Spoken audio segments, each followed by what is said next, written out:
Doctor Aafia Siddiqui को वापस लाने की बेपनाह कोशिशें की लेकिन अमेरिका नहीं माना। ये कहना है इसहाक डार का, वो भी सेनेट में।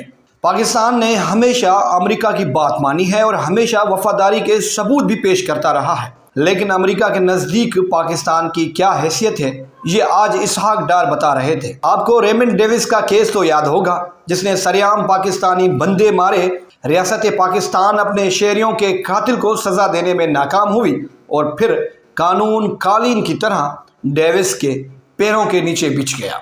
जब आप अपने ही मुल्क में अपने ही शहरियों को मारने वाले रेमंड डेविस को अपने ही मुल्क में सज़ा नहीं दे सकते, तो डॉक्टर आफिया सिद्दीकी जो कि अमेरिकी जेल में कैद है उसे कैसे वापस ला सकते हैं। सेनेट में इजहार ख्याल करते हुए इसहाक डार ने कहा कि हमने बेपनाह कोशिशें की कि डॉक्टर आफिया सिद्दीकी को वापस लाएं।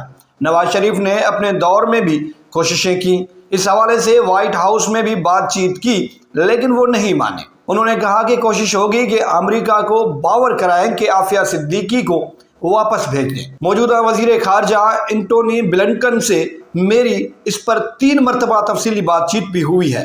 ये कह रहे हैं इसहाक डार, मैंने पूरी कोशिश की है कि पाकिस्तान की बेटी जितनी जल्दी हो सके पाकिस्तान आ सके। 2013 में मुस्लिम लीग नवाज अक्सरियती जमात थी। नवाज शरीफ अपने दौरे हुकूमत में डॉक्टर आफिया को वापस नहीं ला सके।